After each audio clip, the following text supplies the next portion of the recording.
Good evening. I'm happy to add my voice to Nancy's and welcoming all of you to the One Sky Over All Community Speaker Series. Tonight's event centers around one of the most critical challenges of our age, the dislocation of millions uprooted by conflict, poverty, climate change, and more.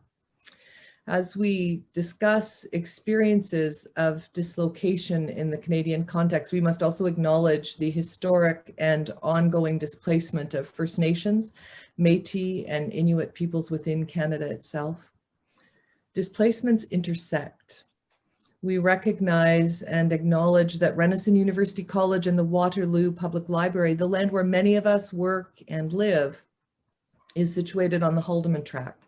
This tract includes 6 miles on each side of the Grand River, granted to the Haudenosaunee of 6 nations by the Haldimand Treaty of 1784.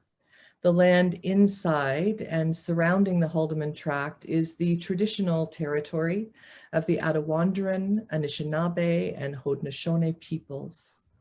I would also like to acknowledge and recognize this area as a new home and now home to many diverse First Nations, Inuit, and Métis groups and peoples. As persons committed to education at Renison, we understand that there is no meaningful knowledge without the inclusion of Indigenous peoples and their wisdoms in our discourse. As my Lakota brother, Martin Brokenleg, taught me many years ago, the vision of a community must be for 7 generations, at least.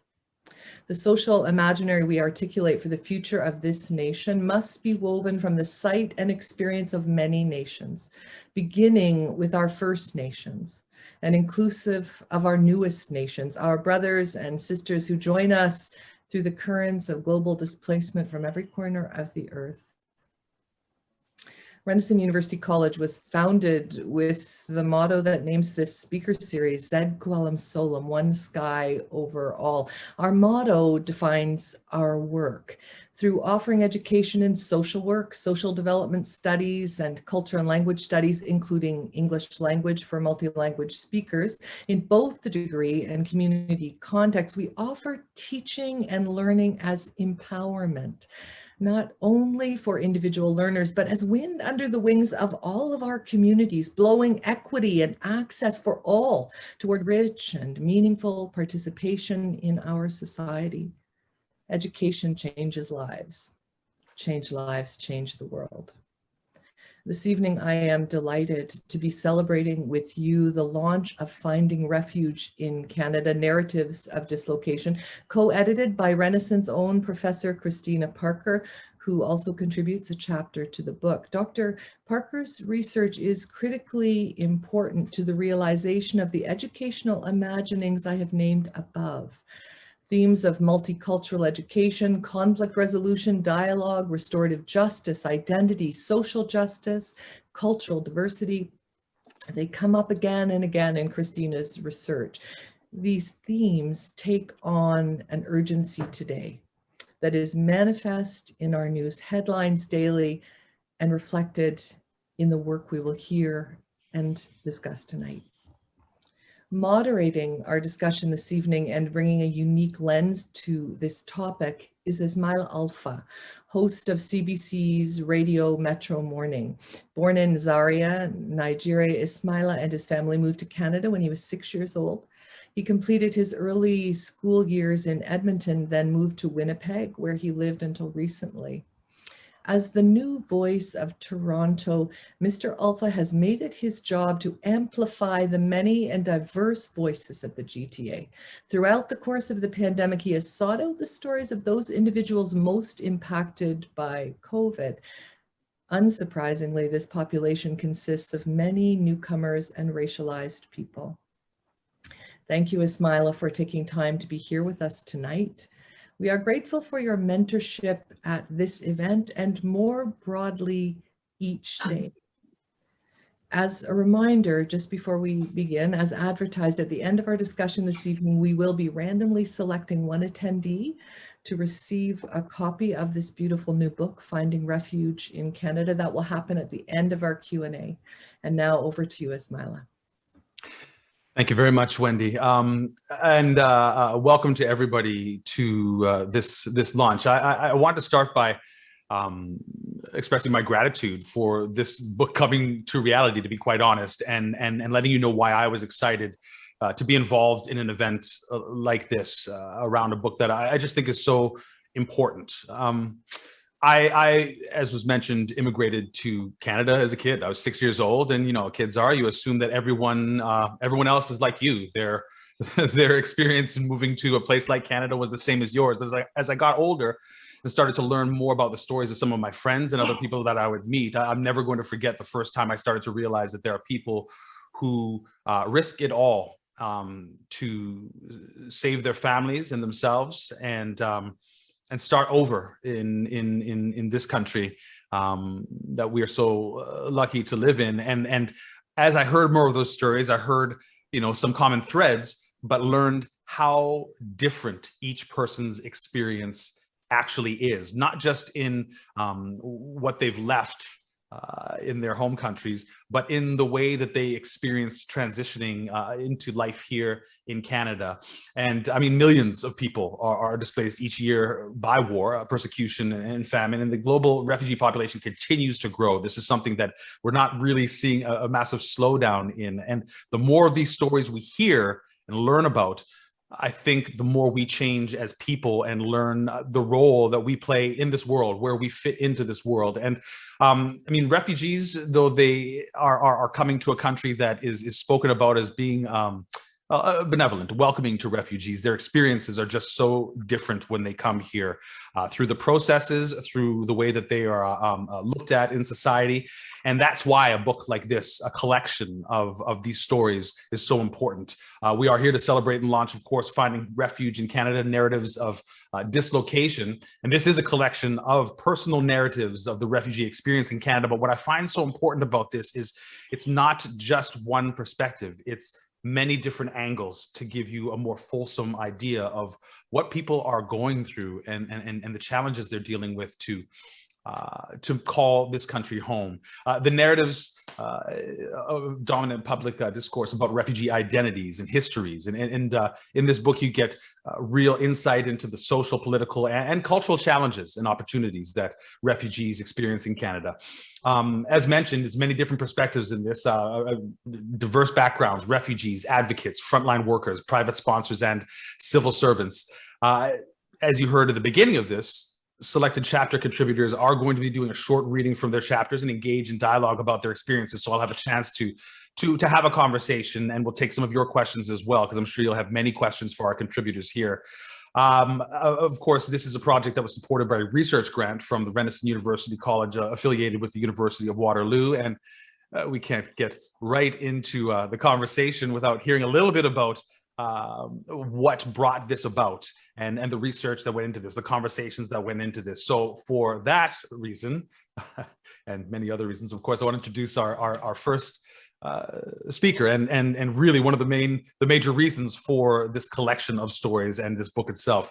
Christina Parker is an assistant professor in social development studies at Renison University College at the University of Waterloo in Canada, narratives of dislocation, and is the co-creator and moderator for the Refugee in her chapter, she discusses how refugee children strive to be included in Canadian classrooms and the ways in which schools could better support refugee children and their families to facilitate inclusion and integration. She is the co-editor. I'm grateful to be here with you tonight. And thank you so much for agreeing to facilitate this discussion as we come together to celebrate the release of this new book about finding refuge in Canada. While all of us in Canada reside on Indigenous land, Canada is still known as a country of immigrants and of refugees. And the refugee experience is an important one. It's part of who we are as Canadians and how we conceptualize our identity. Right now, 80 million people are displaced around the globe, and half of them are children. And less than 1% of those 80 million are going to be resettled this year.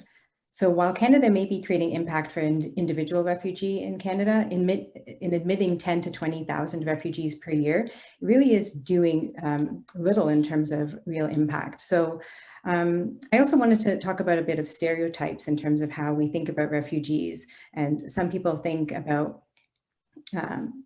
refugees in terms of people who are coming to Canada who are asylum seekers and who are seeking protection from persecution in their home or other countries, and people who might arrive by air or sea or land, and they're considered irregular border crossings, and some people might refer to them as queue jumpers. But the majority of refugees that are coming to Canada are sponsored refugees, and the government does some. So think of the current administration's photo ops and greeting Syrian refugees.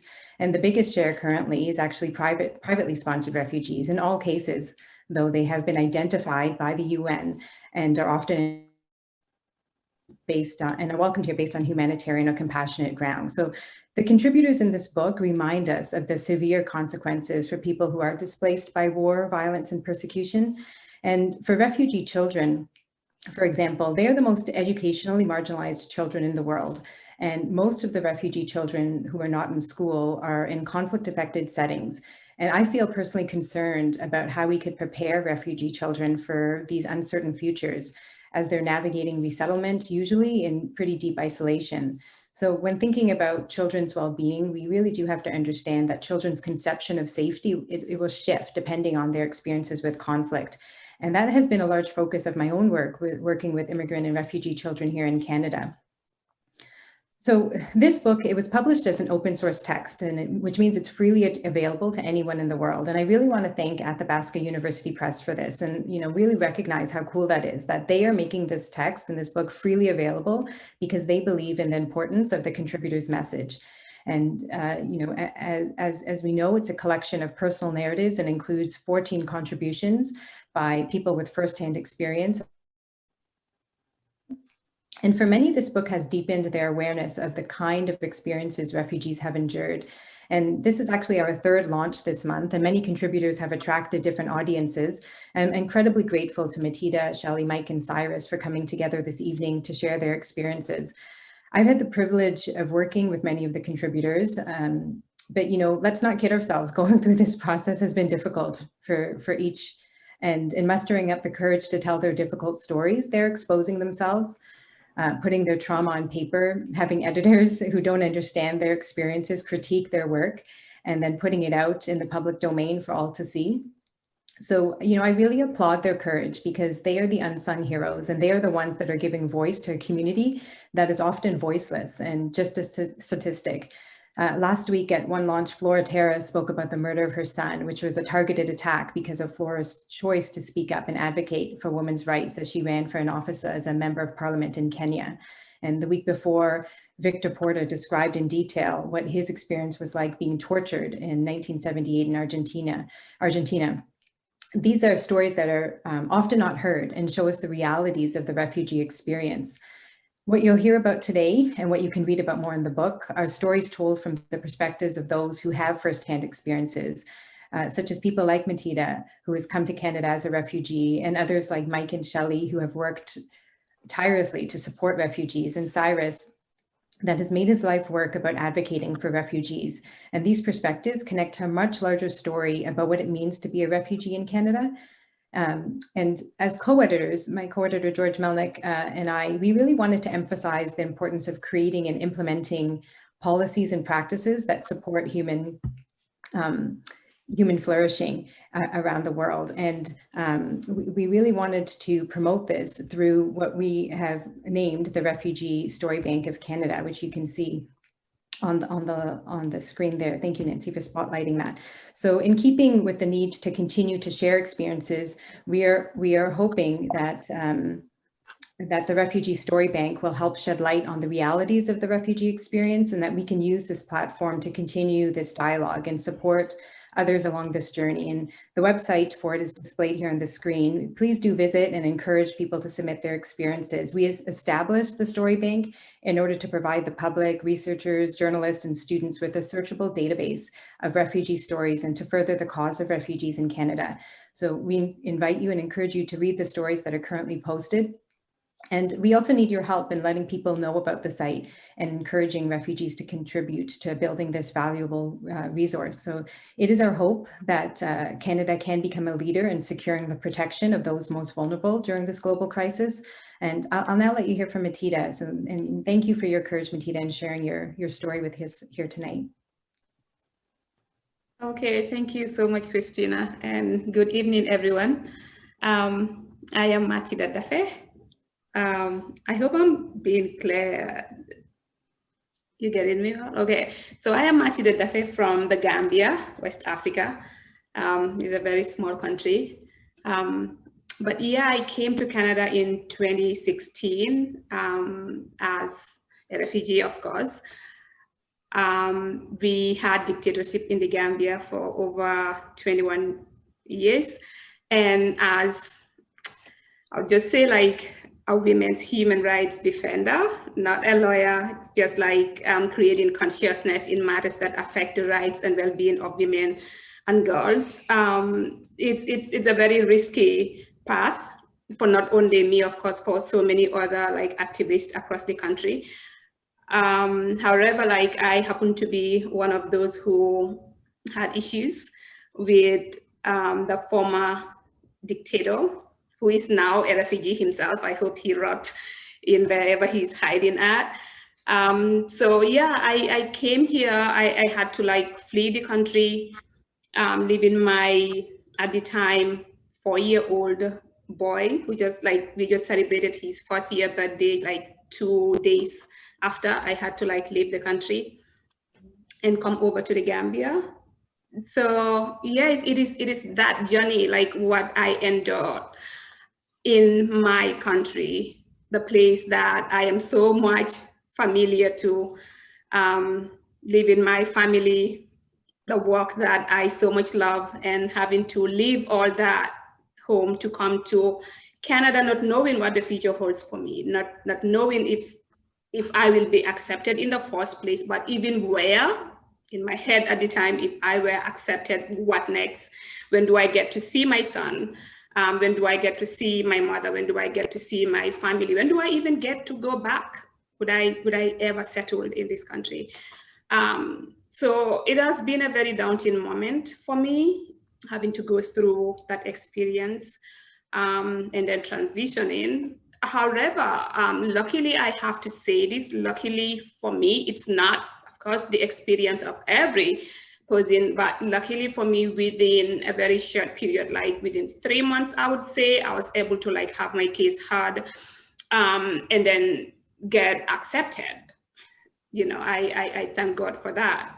Thankfully, I was able to like work with an organization, the Mennonite Coalition in Kitchener and Waterloo. So they have been like very instrumental in my process, like having to guide me through, having to like help me apply, like get my forms filled, which is like a very overwhelming process entirely.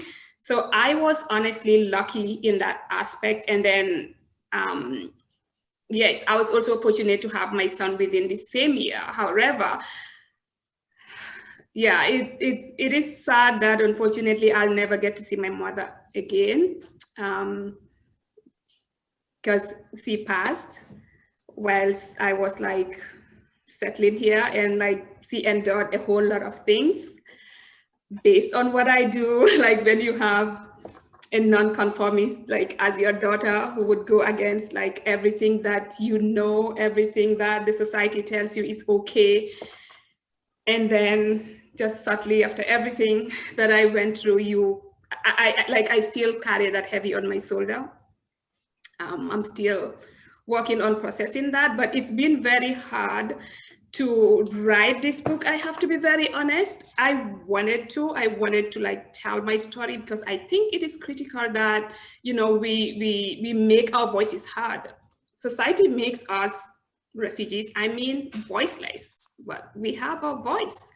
So like having the opportunity to be able to tell my story was, yes, traumatizing in a way that I have to like dig deep into very uncomfortable realities of my life, but it was also healing in a way that I was able to write, to share my story, albeit in a very difficult way. So I am very very happy, for the opportunity to just be able to tell this story. And now, luckily, as I said, I have my 8-year-old son with me who is also deaf.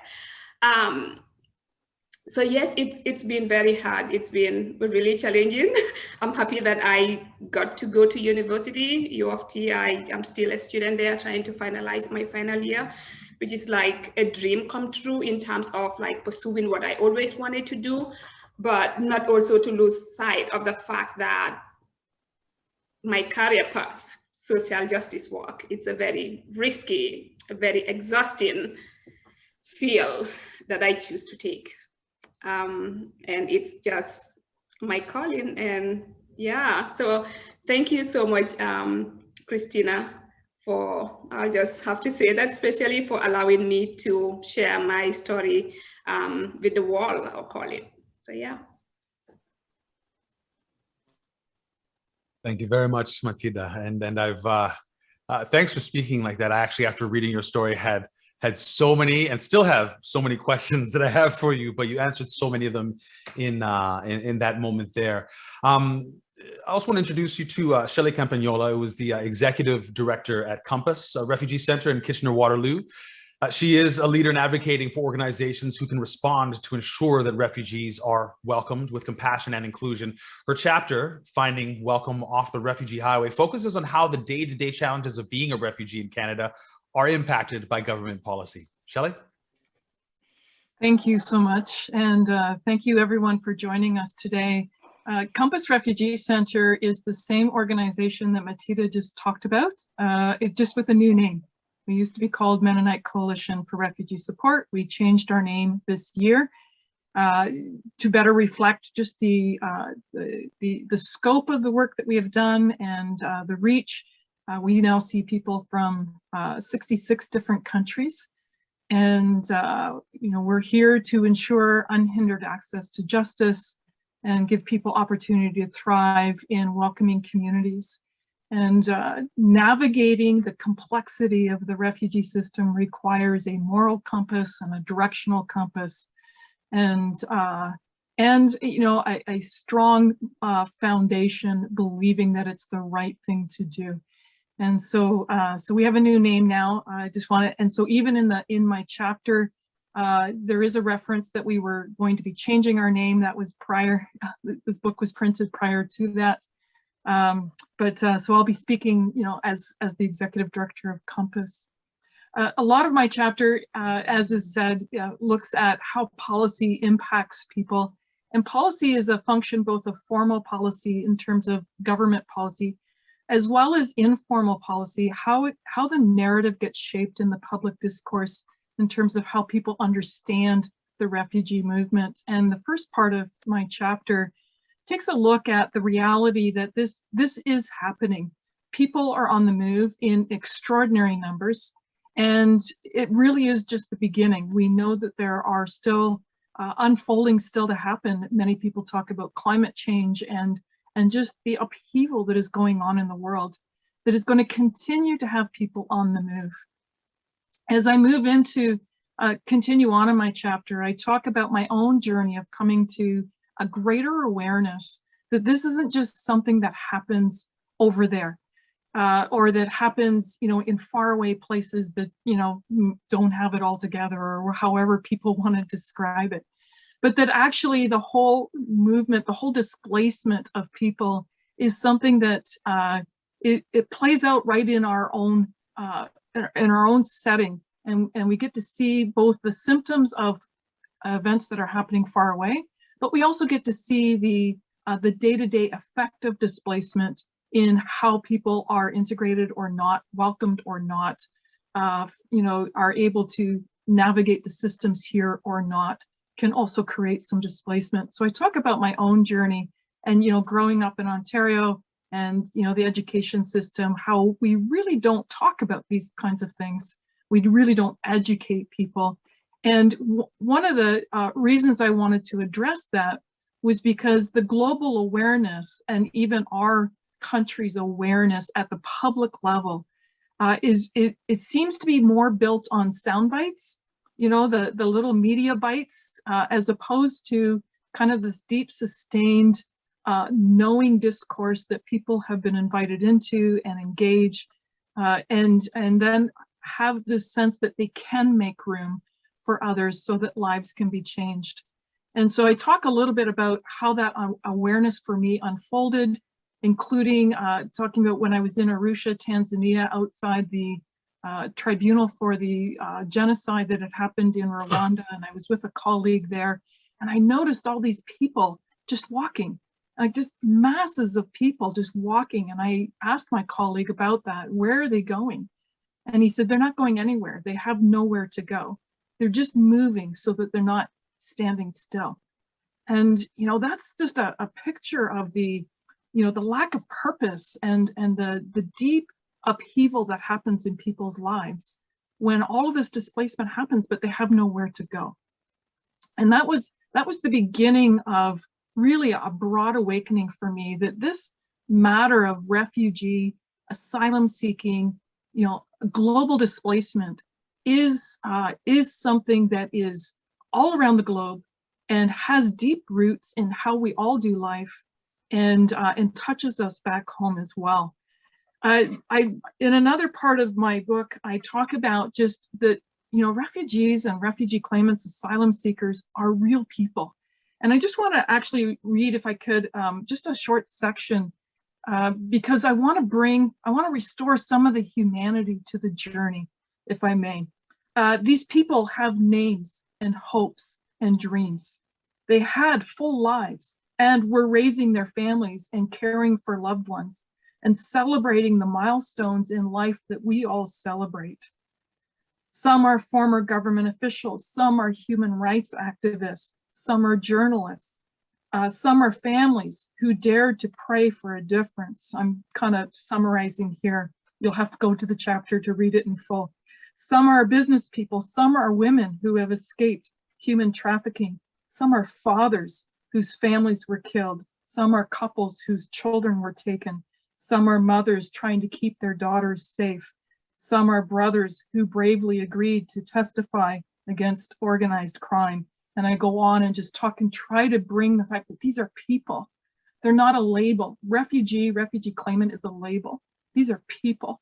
And they had a life, and a full life, even as Matita talked about, you know, raising her son and caring for her mom and actively engaging. That is true for every single person that comes here seeking refuge. Policy needs to be humane, both at the public, you know, in terms of the informal policy of people. We need to have this humane perspective, again, seeing people as people, but also from a political policy, like the government policy, formal policy. And so I talk in my chapter a little bit about one that is well known to a lot of people, and that's the Safe Third Country Agreement, that says that people who come to the border through the US will get turned back to the US to go through the system, the asylum system in the US. And that policy, that agreement between the two countries was designed to make sure that people could make a claim in a safe country and that they wouldn't, you know, shop for different countries.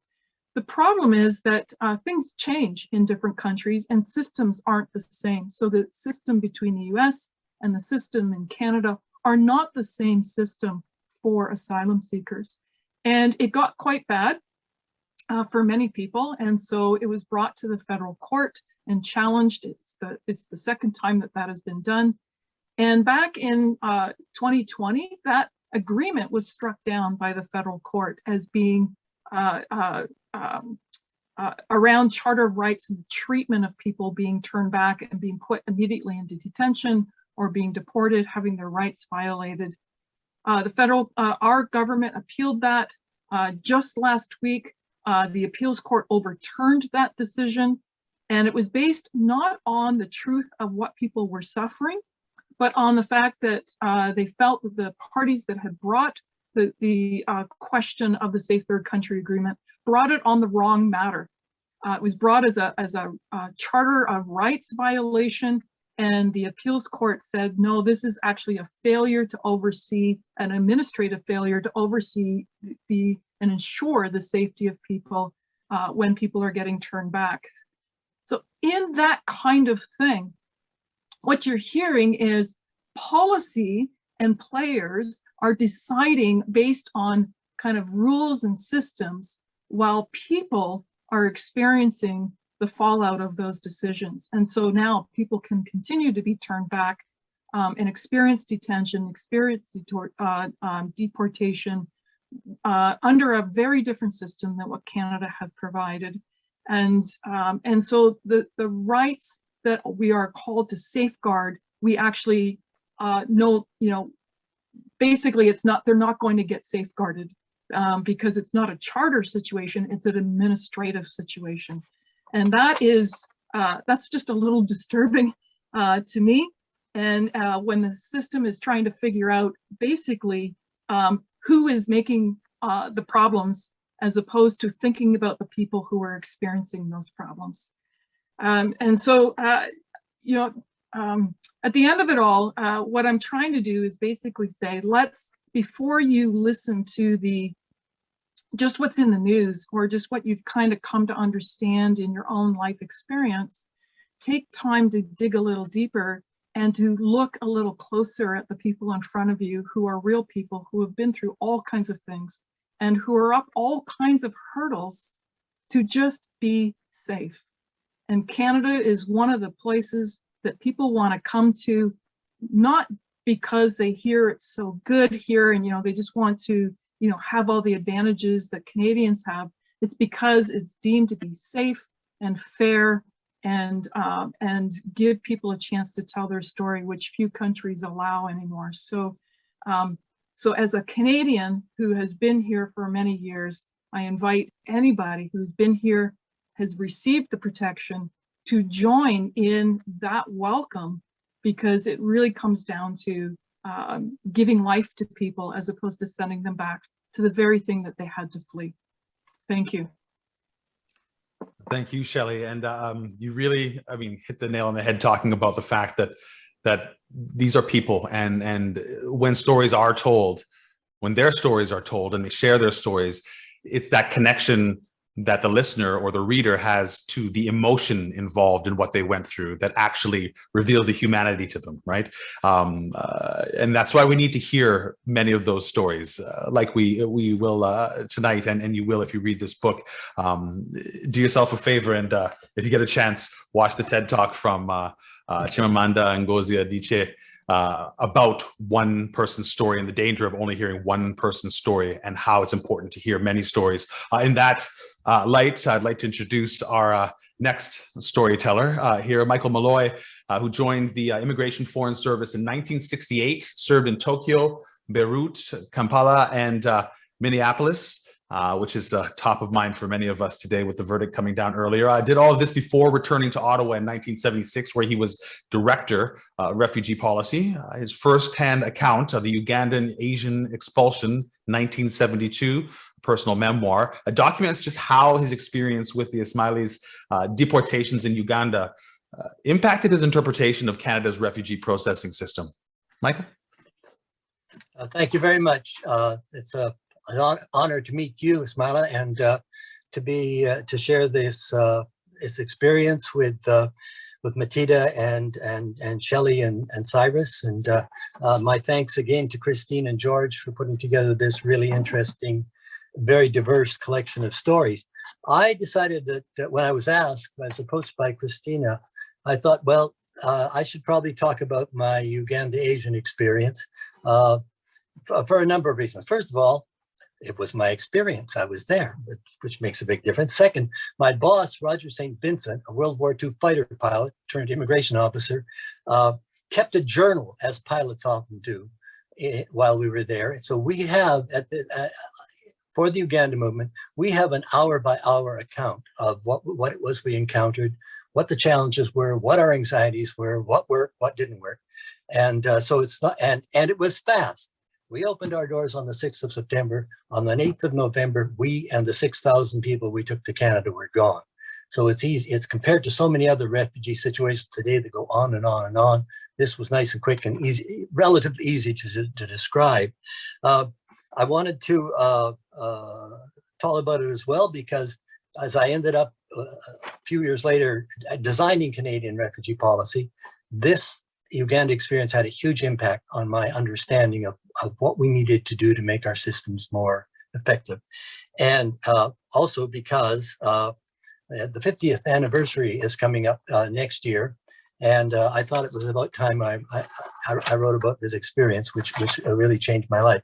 My chapter begins with how, after an assignment in Japan, I was transferred in November 1971 to the visa office of the Canadian Embassy in Beirut, Lebanon, the pearl of the Middle East, where 5 officers, including the boss, were responsible for the immigration of people from 38 countries, from Iran through to Zambia.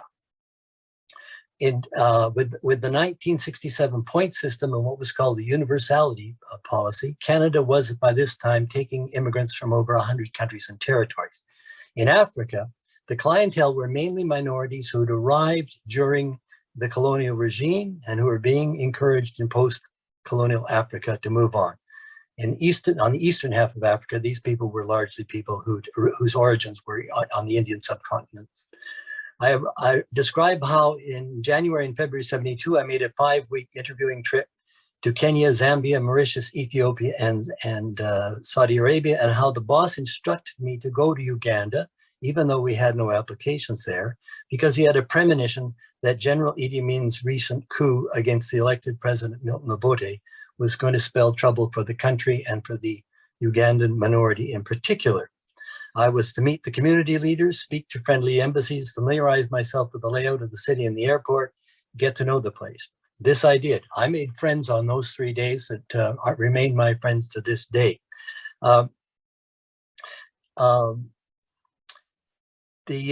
By mid-June 1972, it was time for another marathon trip to Africa, this time including a week-long stop in Dar es Salaam, Tanzania, where the Asian businesses were being nationalized. Canada was the destination of choice for those whose livelihoods were lost. In Kampala, things were no longer looking at all hopeful. And I spent a disturbing hour in the back of a store listening to a badly shaken Asian man who had witnessed army trucks piled high with bodies heading to Lake Victoria. Amin's northern Ugandan soldiers were purging the army of southern Ugandan soldiers. On August the 8th, within days of my return from this second long trip to Beirut, we learned that Amin had given the Uganda's Asian community 3 months to leave the country. Prime Minister Pierre Trudeau, Senior Trudeau, announced that he would coordinate Canada's response. There was a series of exchanges between our headquarters in Ottawa and ourselves, where they were proposing all sorts of strange ways for us to deal with the situation. But at the end, we said, if we don't go, we can't help. Roger called me into his office about the 3rd day this was going on, and he read me his marching orders, and I'll read them to you. You are not unaware that General Amin's decree to expel 80,000 Asians from Uganda, accusing them of being puppets of the British government and sabotaging the economy of his country. Your mission is to proceed to Kampala and by whatever means undertake to process without numerical limitation those Asians who meet the immigration criteria, bearing in mind their particular plight, and facilitate their departure for Canada. Your mission is to be accomplished by November. By the way, a program called Mission Impossible was very popular at that stage, and the orders were based on those things that in that thing. Roger, my boss, was leaving the next day, and I said I was to come with him. I had urgent family business to attend to. My wife had just been ordered by our embassy doctor back to Canada to have our 3rd child, and I'd received orders the same day not to get too comfortable because we were going to be transferred to the States. So there were a few things to do, but I caught up with Roger in Kampala on the 5th of September in time to help set up our office before we opened the door on September 6th. At that point, my chapter explains the refugee policy of the government that had been approved 2 years before in 1970, just after Canada had ratified the UN Refugee Convention and its protocol. And that ratification of the universal refugee definition opened the door to refugees from around the world. Up to that point of the focus, a Cold War focus, had been on Europeans in Europe. But as of the 1970 cabinet decision, we opened the door, and the Ugandans of Kampala were the first really big test of that policy. The policy also, by the way, introduced something called the oppressed minority policy, which said there will be circumstances when people are being oppressed inside their countries, and we, the cabinet, will give the immigration department the authority to go in and deal with them as if they were refugees, even though technically they're not. Turned out to be a very handy policy for what was happening in Kampala. Now, who were the people that were being expelled?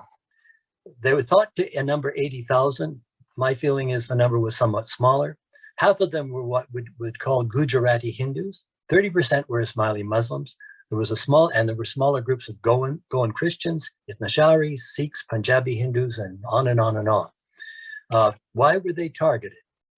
They had established 80% of the businesses. They had established 50% of the industries, and they were 50% of the professionals in a country of 8 or 10 million people. They were the economy, but they were aloof. They did not intermarry, and they were resented, and they were an easy target for Idi Amin trying to drum up support for his new regime. In announcing Canada's decision to accept Ugandan agents, Schroeder left us with no doubt about the approach we were to take. And this is what I read to every new officer that joined the team. For our part, we are prepared to offer an honorable place in Canadian life to those Asians who come to Canada under this program. Asian immigrants have already contributed to the cultural richness and variety of our country, and I am sure that for those from Uganda will, by their abilities and their industry, make an equally important contribution to Canadian society. So that was, we were there because we were going to offer an honorable place in our society. Really, it was really important. We've never had orders like that before or since, to tell you the truth. Now, there was no embassy in Uganda, but by the time I arrived there on the 5th, Roger had acquired prime office space, furniture, phone, telex, lines, and the team that would grow to 30 people was beginning to arrive from both Canada and from our embassies in Europe. One of the biggest challenges we faced once we got the office set up at the end of the day on the 6th was, how are we going to communicate with people? We just have 60 days. The mail is slow and unreliable. The telephones are slow, insecure, and unreliable. How on earth are we going to communicate? And at that moment, a young clerk who'd come in from Ottawa with various supplies, and the rest of the Ottawa team pulled out of his briefcase something that looked like this. It's a number stamping machine, and it could stamp the same number 2 or 3 times and then move on. And he said, look, why don't we, when the applications come in, we stamp the number on the machine, on the application, and we stamp the number on this kind of a form, and we give them this form, and we tell them, watch for the number in the newspaper. And if you look to page 71 of the book, you will find the kind of ad we were putting in the paper in those days. It was quick, it was secure, and it worked like a bomb. And without that little machine, we would have not been able to do what we do. Sometimes, as I say, with the loss of a nail, a horse was lost, and that sort of thing. Anyways, opening day, the lineup was 6 blocks long. You couldn't see the end of it from our office. And our visa typing team of young secretaries from Ottawa gave out 2,588 applications. And before the day, that many applications had been returned, covering 7,764 people. By the end of the week, 80% of all the applicants we ever received were in our office. And that resulted in a high level of trust between us and the clientele, because they didn't know what we were looking for.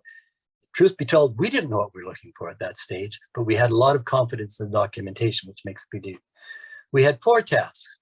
I led the selection team. We screened the applications. We decided who would be interviewed. We did the interviews. We made the decisions.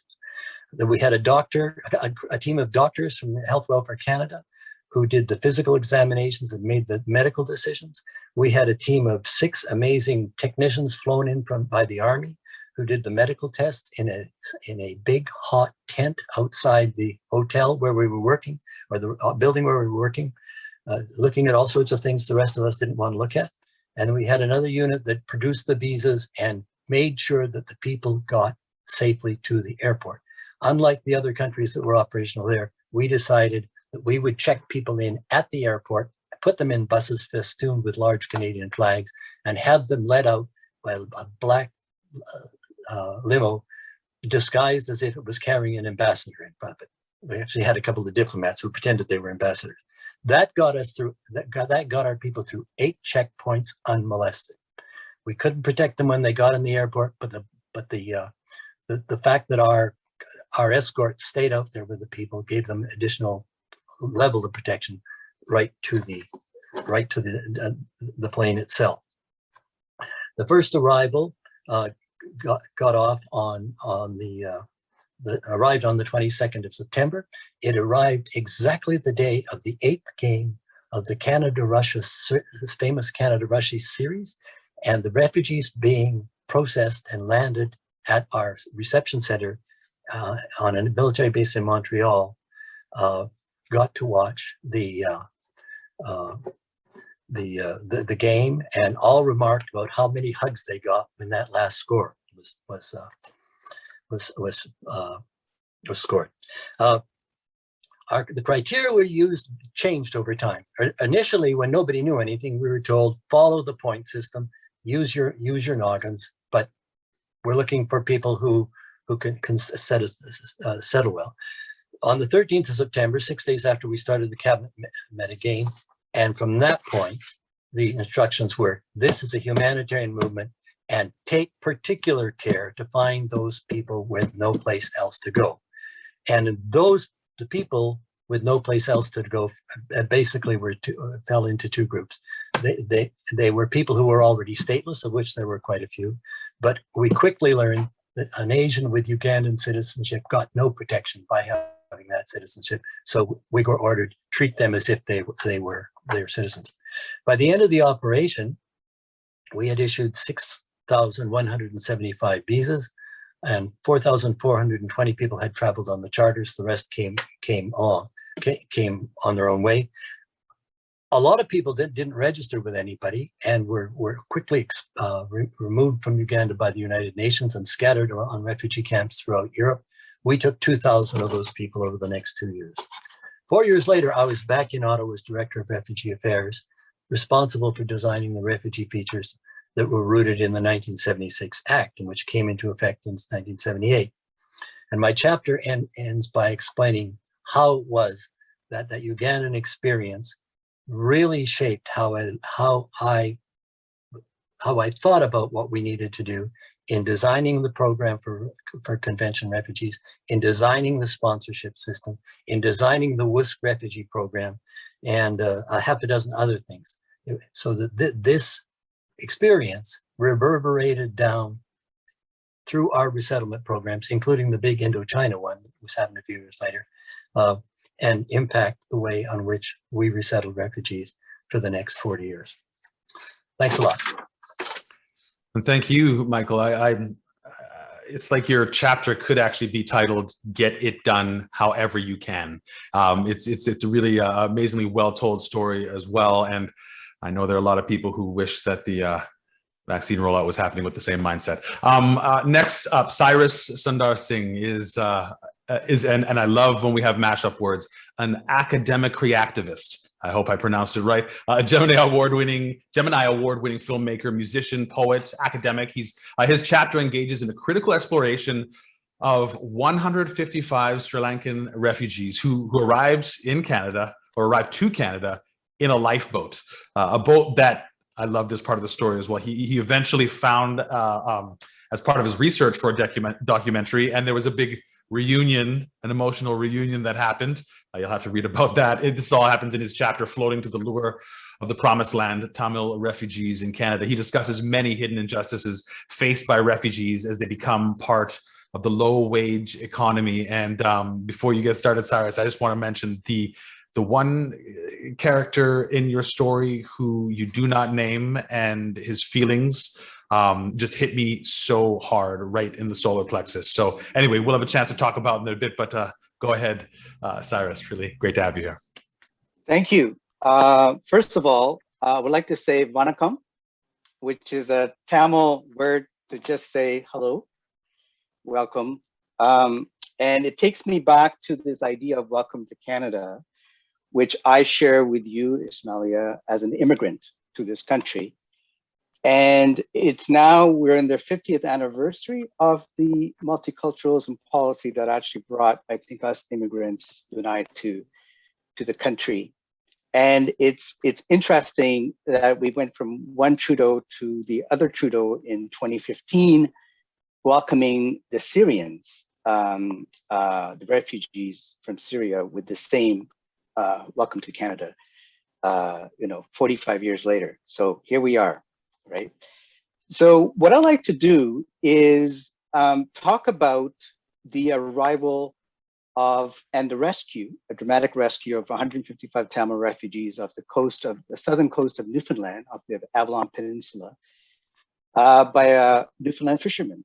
They were found in 2 lifeboats off the coast of Newfoundland. And before we start, I'd like to actually indulge, if you may indulge me. We're going to read a piece that is part of the book. The prose isn't contained in the full prose isn't contained in it. So I'd like to see if we can actually read this. So we have some of our presenters are going to read with us. It is called In the Belly of the Cargo Ship. And our first reader is Matita.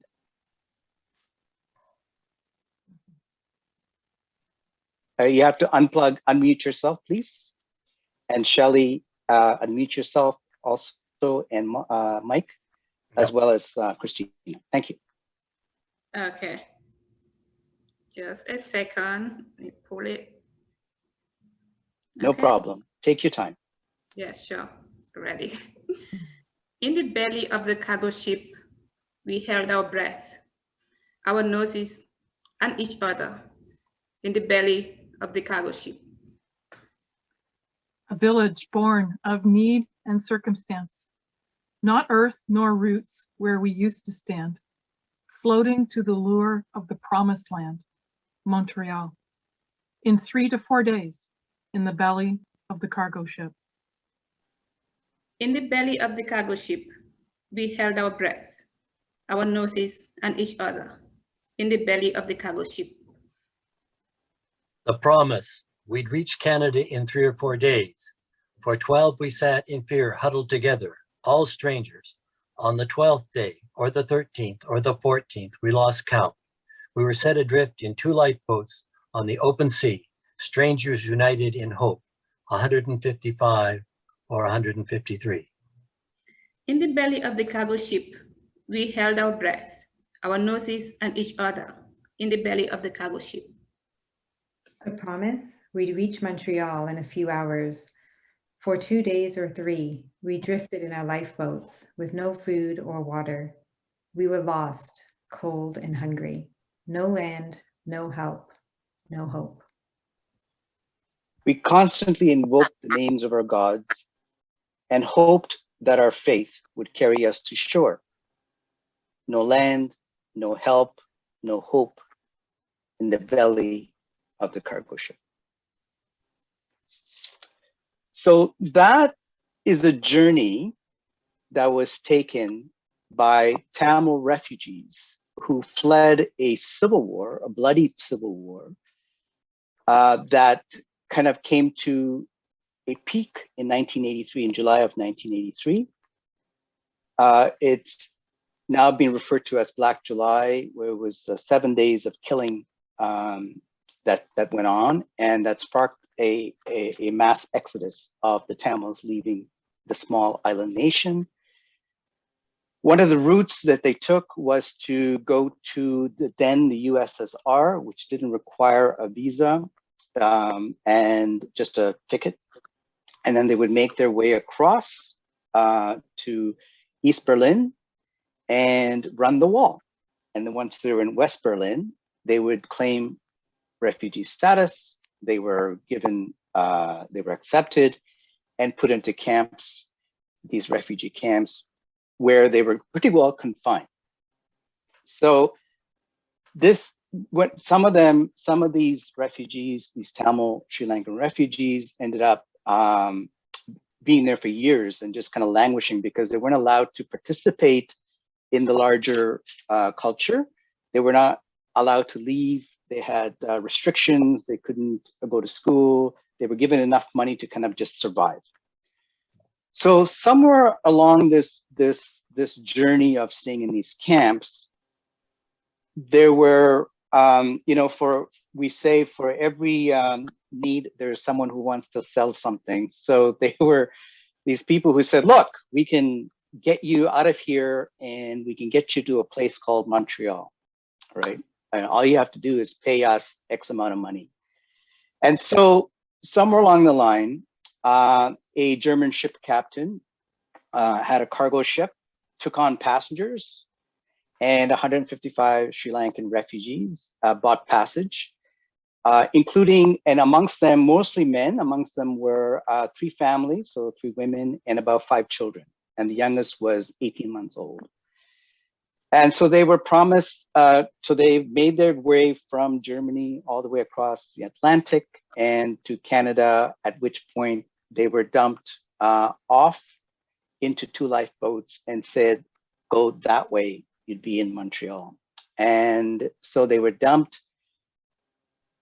They found themselves drifting for days. They had no idea where they were going. And finally, and miraculously, about 3 days later, a fisherman by the name of Gus Dalton was out fishing, saw the boats, and decided to throw his catch overboard and help save these people, who he did. And so he saved all 155 who were granted stay here in Canada, and they have made their lives here at home, their home here in Canada. So that's kind of the story of the refugees. But those 2 lifeboats, I'm going to tell you a little bit, and this is not in the book, so you can read the book about the other stuff in the chapter. But I want to tell you a little bit of story. So if I can just share my screen, whoever has the ability to, oh, okay, great. Okay, I'm able to share my screen, so great. Can you guys see that? Nope. Can you see it now? Coming. There we are. Perfect. Okay. So there were 2 lifeboats that these people came on. So it's 155 people in 2 lifeboats. That's about 75, 76 people in each lifeboat. That's quite a bit. Now, as I was researching this story, one of the things that came out was that these lifeboats, these 30-foot lifeboats, they actually had, each lifeboat carries the name of the mothership. And the name of the mothership was scratched off of these lifeboats, but the authorities were able to kind of find out what the name was. And the name was Regis Marie. So the name of the mothership is called Regis Marie. And it turns out, and this is the incredible story of the boat itself, is that Regis Marie was a Canadian cruise ship that plied its trade on the St. Lawrence River. Somewhere along in 1984, the ship changed ownership and it was sold and sailed to Bremerhaven, Germany, which is in the north, and it was there to be retrofitted. Whilst there, 3 lifeboats from this cruise ship were sold, just sold. And somewhere along the line, those 3 lifeboats ended up on a cargo ship that had 155 Tamil refugees as passengers that sailed back to Canada. And these Canadian lifeboats brought 155 Tamil refugees back home. And that's the story about the boat itself, the lifeboat itself. And here is this is in 2016, and there's our Prime Minister, Justin Trudeau, welcoming those people and the boat. So the boat itself has now become an iconic image an object to be venerated, and it itself forms its own story. And here it is, also being used as part of an ending tribute to Gus Dalton, who's in that photo, by Alfa Music, who did a program about refugees. And there it is. This is a photo that was taken in 2016 outside of Gus Dalton's home, who was the fisherman who helped rescue those 155 people with some of the Tamil communities and some of the men that were in that boat and their families. This is the Regis Marie, and this is the one that sailed on the St. Lawrence. And if you can see right at the top, there are 3 lifeboats. And 2 of those lifeboats were the ones that brought the 155 Tamil refugees to Canada. And one of them, has ended up in Toronto. So that's my story of the little lifeboats. And I will stop there. Well, thank you so much, Cyrus. And reading through your story, I actually, when you spoke of the moment that those men gathered with that boat again, and I teared up while reading that. That is an amazing story. Now, I have so much that I want to speak with all of you about now, but I would like to start with you, Matilda, because you brought up when you were speaking how difficult it was to, it sounds like, essentially relive the trauma of your escape from the Gambia, but the stresses that you went through, and I wonder what it is you are hoping that people take from your story, so much so that you're willing to go through that in order to write the story. Yeah, thank you very much, Ismaila. So if there is one specific thing that I would want people to take from my story, is that element of like humanity. That the people that come here, most of the time, it's not that they want to like leave everything to come to Canada, because Canada is going to provide them that perfect life that everybody dream about. For me, it's just a reminder of my strengths, of everything that I went through, the risk, the safety issues, having to leave my family, having to quit my job, the job that I am so much passionate about, having to leave my child, my mother, and the big extended family. Like, I am from a family of 21. I say this everywhere. It's like a polygamous family, but very closely knitted.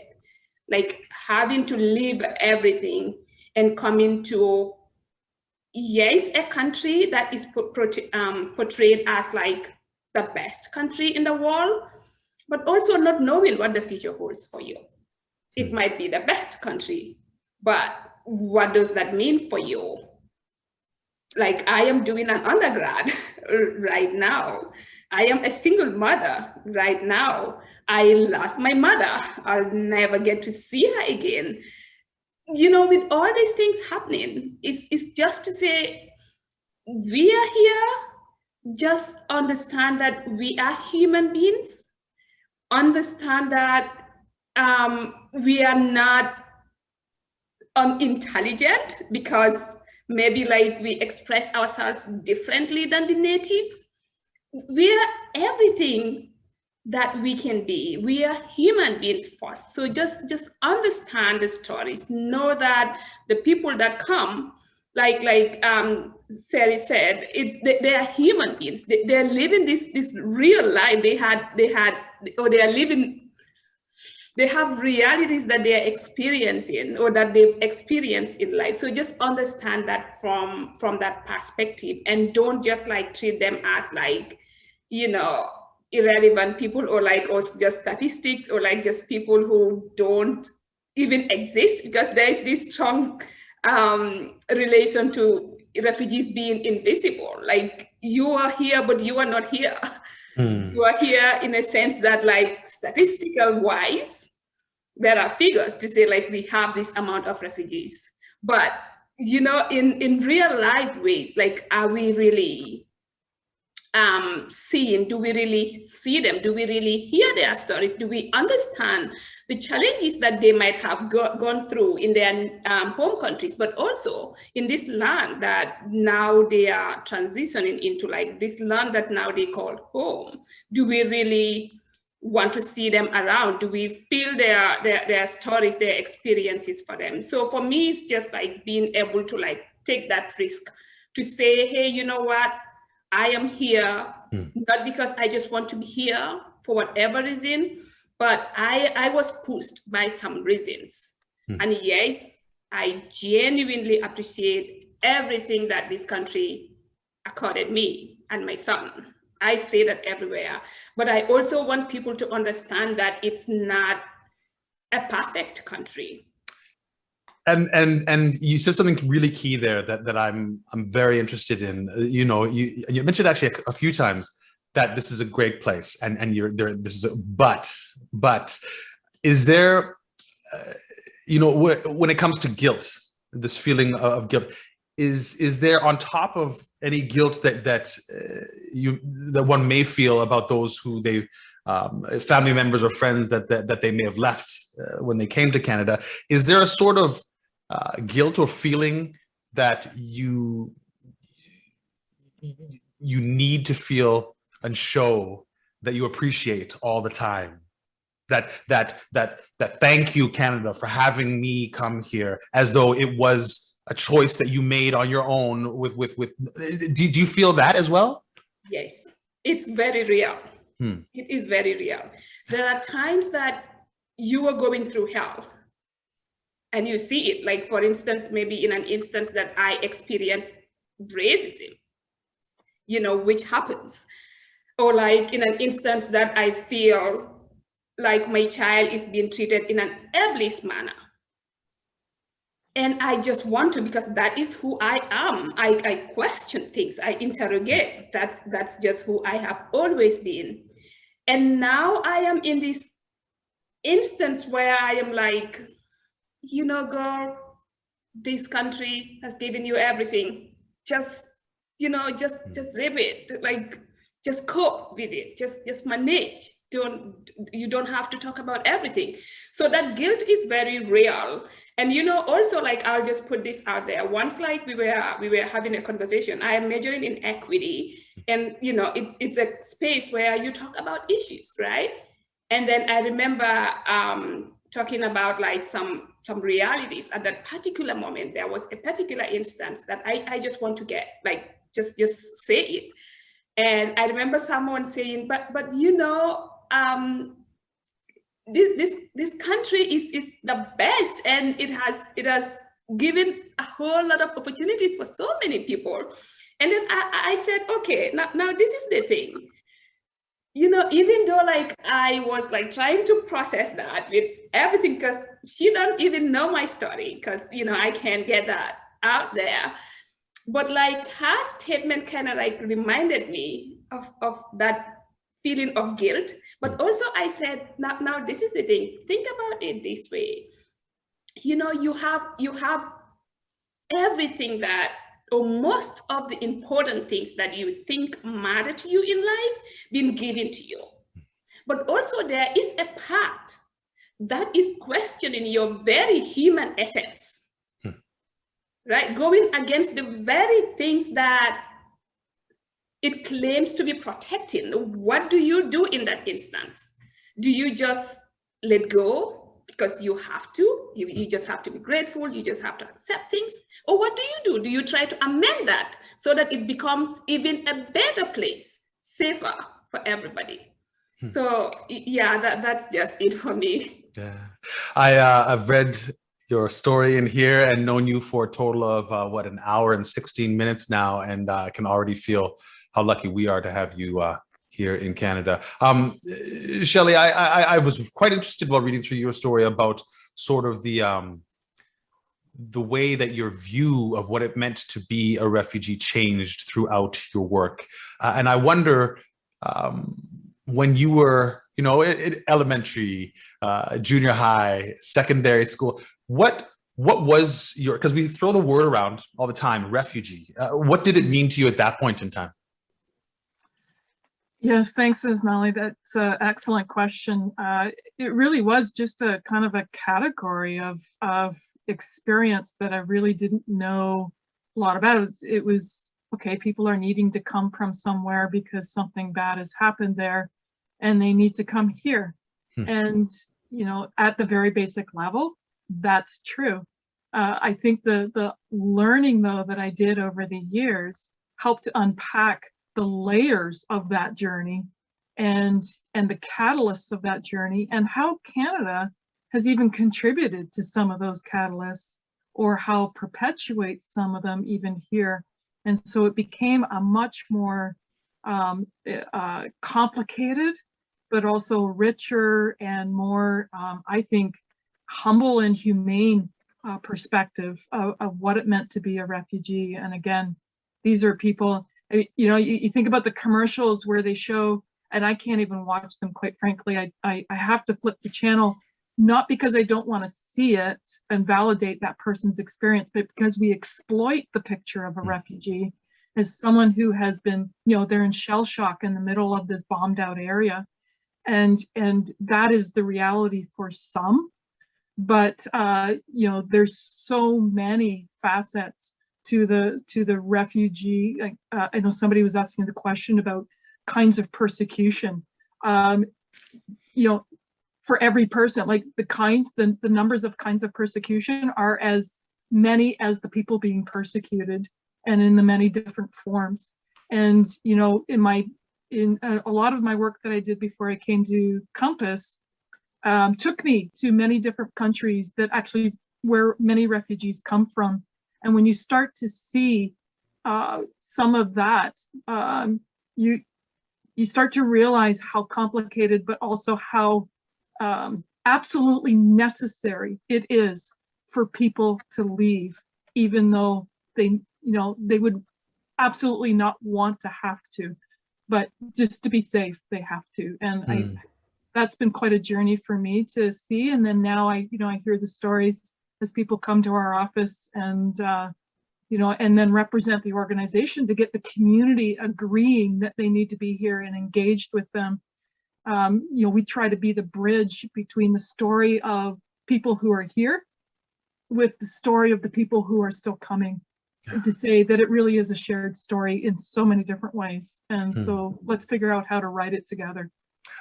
I think about that word refugee and the what it brings along with it. You listen to some of the things that people go through to get here, to get their families and themselves safe. If we heard about a movie that was about someone who risked their life for their own and their family's lives, gave up the comfort of their home that they were born in and lived in most of their life, their culture, their family, their career, all to start over, taking on a different language, sometimes different climates, different customs. And if they came out victorious at the end, we would cheer them on because we'd think they're this amazing hero. And I wonder, Cyrus, why we don't attach all of that to refugees, to people who come here as refugees, because that definition, what I described there, is what we would all say is the protagonist in a movie. What do you think, Cyrus? How is it possible that we still, or some people would still, as Matita pointed out, think, well, maybe they can't be as smart, or something like that? How would that still persist when, by all definitions, they're superheroes? It persists because of access or impeding for access, and about equity, right? So we expect, and this comes from the outside, or what I'm saying, the outside, like there's the community that the refugees belong to, and then there's the outside community, the rest of the culture, and it also comes from the inside. So I'm gonna answer this story with a little bit of insight into this Tamil story of the Tamil Sri Lankans. So part of how the story came to me growing up is in the neighborhood that I live is close to St. Jamestown. in Toronto. And St. Jamestown, as we know, is one of the largest or the most dense, I think one of the 7 most dense places in the world. It's the densest in North America. So there's like 13 towers where people live. And a lot of waves of immigrants and refugees have arrived. They stay there, they make, for a couple of years, and then they get a job, they find themselves a little bit uplifted, and then they move out. So the Tamil Sri Lankans, when they arrived, the Tamils were one of the largest populations that arrived there. And they basically, and they came in such large numbers so that they also needed supply and they needed goods. And so the people, needed to supply goods. So that whole area, which was kind of depressed at one point during the 80s, the late 80s and 90s, actually began to get refurbished. Like the stores opened up again, and because there was, all this stuff. But connecting this back to what you said, and especially to that one character, Anonymous, is that when I met Anonymous, Anonymous carried a trauma of arrival. And Anonymous carries not only the trauma for that person, but also for his generations, his children, and for other people, because Anonymous continues to live in St. Jamestown. So now here's where I'm going to go from the inside and the outside. So within the circle, within the community, there's this thing where if you haven't actually left St. Jamestown, you haven't made it. Right? This is the unfortunate idea of how people see what success is. So when you're going back to this idea that, if you actually, got a job, built a home, moved out, moved to the suburbs or moved to Scarborough, then you have made it, right? But if you're continuing to kind of just, get on with life and to continue and you're still making a living, and you still made all those sacrifices, and you are the hero to go across the Atlantic to come here and to find to make a home for yourself. And then your own community looks at you and go, wait a minute, you haven't left St. Jamestown. What's wrong? Right? So that's part of the trauma that is carried by all people, especially, and so here I'm not going to speak for the refugees because I don't have that experience. But in collecting the stories and curating the stories, that's what I kept hearing over and over again, was this idea of the trauma. So not only was the outside community looking at them as, with fear and, did you really need to come here? Did you really fear for your life? Or did you just find an opportunity to come here? All right. So they're dealing with that on that side, right? And then on the other end, from their own people, they're dealing with this thing about, wait a minute, we come here, we made it, we took our chances too, but look at us, we did this. Why aren't you there? Right? So this is also the reality of so you're getting the reality from the outside and from the inside. So that's a lot of trauma to bear. Yeah. Right. And so that trauma, as we know about trauma, continues.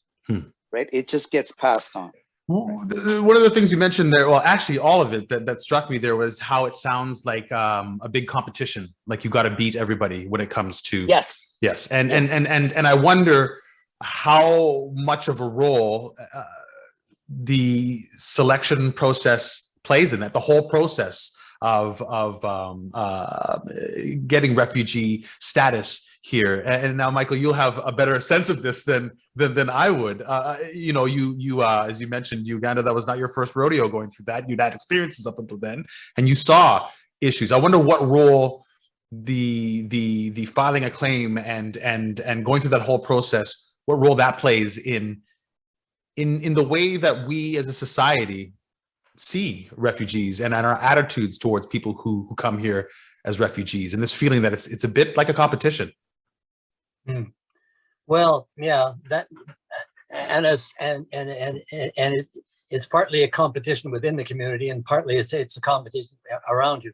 I think one of the unfortunate things and certainly the previous government really played on that, is that there was this sense of the good refugees, the ones we select, who we invite in, and the queue jumpers who come across the border.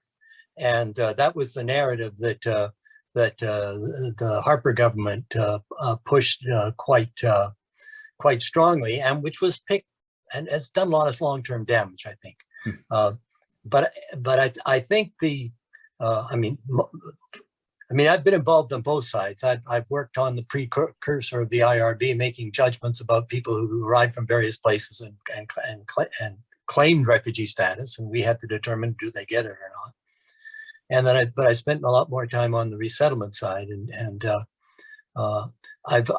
right now I'm working on a project where we've collected 170 oral histories from Cambodian, Laotian, and Vietnamese refugees who came in 75 to say 80, 85.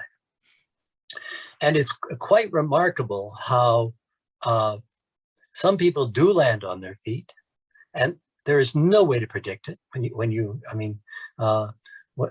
I used to watch the flights arriving from Bangkok and from Kuala Lumpur and Hong Kong, and the 747 would arrive, and 500 people in t-shirts and flip-flops with a bag that you couldn't keep your lunch in, and maybe a kid on one. You got off and you'd wonder we know they have to come here, but how the hell will they survive? Well, with a lot of struggle in that group, 5% spoke enough English or French that we could interview them without an interpreter. So 95% came with their original language and maybe a few words of English. And yet there's a lot of things. There are people who arrived who were ship captains out of Saigon, and 18 months later they were commanding a Canadian ship. And there were others who were very, very, very wealthy and did very well, and who spent the rest of their life as parking lot attendants. The kids who came under the age of 14 seems to have taken off like a rocket. Beyond that, struggle. And I think there's in my long perspective on these things, going back to my first refugees in Vienna, way back in 1969, I have seen big changes in this country, and I think one of the best things that we've done was to set up that private refugee sponsorship system, not just for the refugees, and the way it's so much easier for a parish of 500 people to look after one family versus 25 bureaucrats looking after 700 people. It's obvious who's going to get the better deal. But I think the bigger thing is the impact it has on the people who are doing the sponsoring. And I firmly believe, when we talk about multiculturalism, and I've lived through a lot more of it, that up until the sponsorship program came in 78, 79, 80, and brought in 40,000 people. Up to that time, for most of us, when the government officials talked about multiculturalism, most people's eyes glazed over, and we thought about pierogies and polkas. That was it. But when 7,000 sponsoring groups took 40,000 people home, multiculturalism all of a sudden became kind of a lived thing.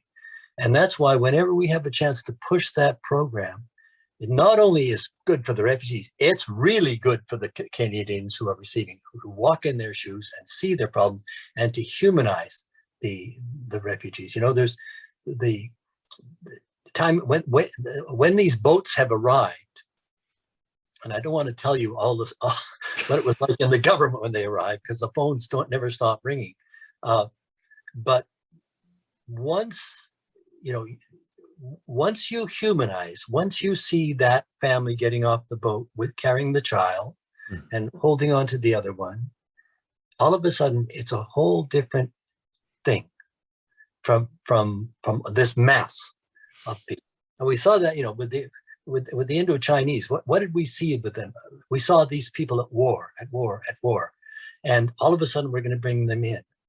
And we didn't know who they were. We had no contact with them, nothing. But the moment you humanized it, the moment you said, well, here is the Nguyen family, and they are your refugees, please take them home now, things really changed. And I think multiculturalism began to be real for people, for some people, for the people who had the privilege of sponsoring refugees. I think for them, multiculturalism becomes something real. And it's not about pierogies and polkas. It's about the lived experience of how the hell you go from some faraway place like the Gambia and learn to survive and eventually identify with this country. And you find it's far from perfect. It's far too cold to be perfect. But with every new group that comes, my 75 years of life tells me with every new group that comes, we become a better country. And we never lose when we take refugees. We sometimes lose when we take entrepreneurs. We never lose when we take refugees. Now, I realize that we're pushing our time here quite a bit, but I feel like I've neglected you, Christina, and I did want to finish here with you because I do like that this part of this was around the stories of children who are refugees striving to fit into the classroom, striving to fit into society here, and I wonder if only for the kids who really embody a lot of our humanity, and it's easy to see in them, in their eyes, even if it's just for them, we can see through this conversation that it's about connecting humans to humans in order to make things better for all of us. So how do we step further away moving forward from people being numbers when it comes to claiming refugee status and actually just getting safe for them and their family? Yeah, thank you so much, Ismaila. And I think, Matita, you spoke to that so beautifully when you said, how do we move away from people not being a statistic and really connecting with who they are, the humanity that we all share as people. So, I think doing more of that, of connecting, of getting, schools, communities, families together to really get to know each other and understand each other's lives could really move so many things forward in terms of facilitating inclusion and really protecting people from harm. And I think, when we're doing this work because we believe that is a shared responsibility to protect people from harm. And I think as we focus on protecting and supporting human rights, we really can carry this work forward and create a culture of inclusion in schools and communities and in families overall. So yeah, thank you. Thank you for allowing me to share that. Yeah. Thank you for this book. Thank you all for contributing your stories to it as well. It was a delight to read through it. I actually, when I was reading through the stories, I couldn't put it down. I was on to the next story and on to the next story. And it is important to share these stories. So thank you all. It takes a lot from your soul and your heart to share stories like that. Really appreciate it. I believe we have run out of time here. I think there may have been a couple of questions. I feel like I've hogged all of your time to myself here just to ask questions. I do see that Vinay Chandel asked, is Canada doing enough to support global humanitarian crises? Is it doing enough to support refugees that do come in? If not, what more should be done? Anybody who'd like to take that on? My eyes are right on Mike and Shelley. Yes, Shelley. Sure, I'll take that on. I think there's again, kind of in that public understanding, the sound bites, there's a sense that people who are coming as refugees or asylum seekers have everything that they need, put into their laps, and they've got the good life now. And, to understand that, for example, a refugee claimant while waiting for an eligibility hearing and a work permit lives on $733 a month. And that, even a government-assisted refugee is not living on very much. It's not the good life by any stretch of the imagination. And for many, it's not even, it's below subsistence living. So I would say that, if we can get rid of that piece and understand that people are coming and they need time to adjust and they do need support, but it needs to be support that actually enables them to settle, to allow things to settle down, to gain the, the connections that they need in order to take those next steps. But if you put them into a subsistence situation, then they're focused on survival, not on engagement and integration. It sounds to me like this is something that we should all have been learning about in school as well, because I definitely learned about many of these things in real life and through my job over time. I'll never forget the first time I met a gentleman in Winnipeg named Mumvaneza when he was telling me the amount of money he had to pay back for bringing him here after he got here. And when he gives you the equation, you realize how long it's going to take him to actually pay that money back. I actually interviewed him right after he paid it back as well, and I've never seen a smile that big in my life. Let me just see if we have any other questions here that anyone can take on. Sandra was asking, how are refugees sponsored before they arrive? Like, how does that happen for someone who's not here to be sponsored as a refugee to come here? Well, shall I handle that one? There are several systems. The government-assisted refugees are, for the most part, people that the UN High Commission for Refugees recognizes and brings to our attention as a sliver of the refugees out there who they think really do need to be resettled. When we talk about a government-assisted refugee, we really are talking about someone who the UN has looked at their whole caseload and said, could you please take this one? This family really needs it. This person really needs it. And so, oddly enough, and they tend to be the hardest cases in the sense that because the UN has basically said to us, we've heard the story, and of all these people, they're the ones we'd like you to take. And they tend to be, so they come under a target that's set every year by the government, and some of them.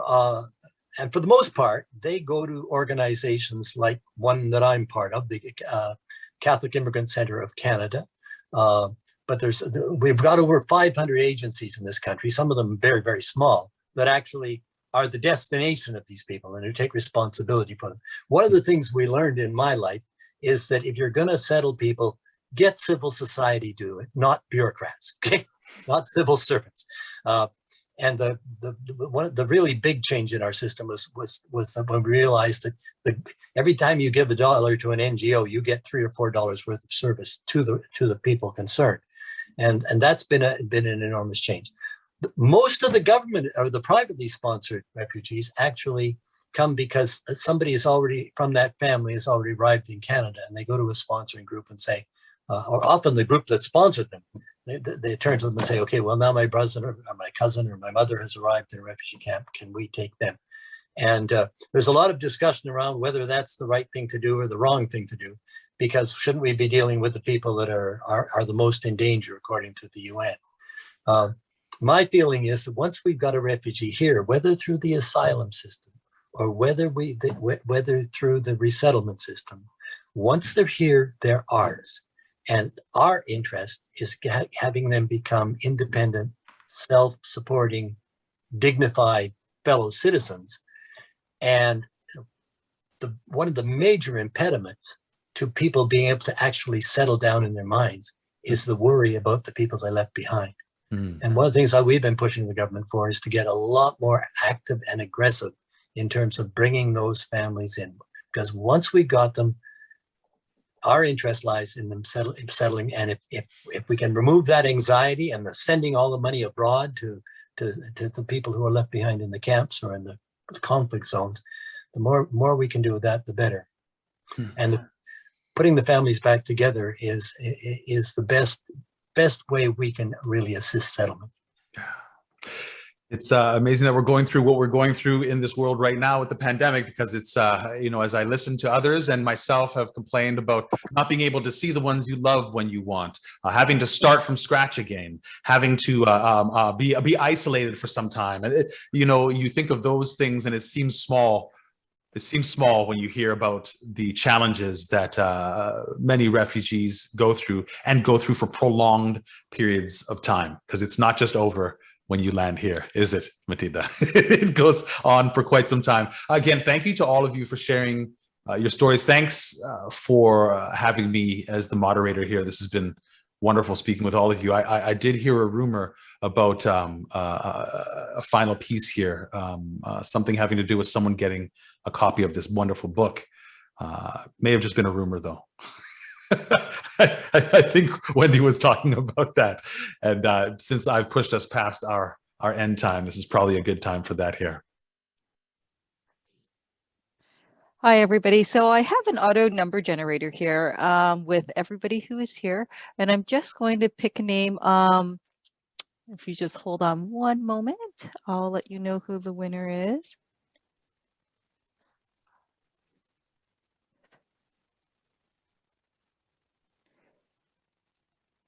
It is Elizabeth Walton.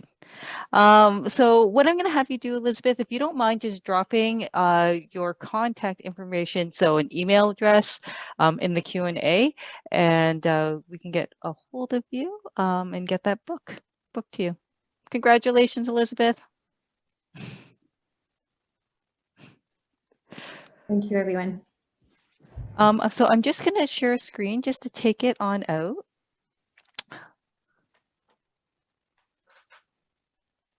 Okay. So I just want to thank everybody. Thank you, Christine and Matita, Mike, Cyrus, Shelley. I didn't want to forget anybody. Dr. Fletcher for coming in at the beginning, and Ismaila for moderating tonight. That was fantastic. Don't want to forget thanking anybody. Thank you, Renison University College, for this partnership and being able to bring these really great lectures, really interesting lectures to everybody, and WPL.ca for any upcoming events and lectures. Also, just one more thing. What was I going to say? And I think that Wendy wanted to say something as well. Oh no, so she's shaking her head no. Just to say thank you to you and to your guests. So thank you, everybody, for coming tonight. Yes, this is Finding Refuge in Canada, Narratives of Dislocation. Look for it in the bookstores. It's in the bookstores, but also at the Waterloo Public Library as well. You can place it on hold there. And also, if you want to try Wordsworth Books in Waterloo. Yes, thank you, everybody, for attending tonight. Take care, everyone. Have a good night. Good night.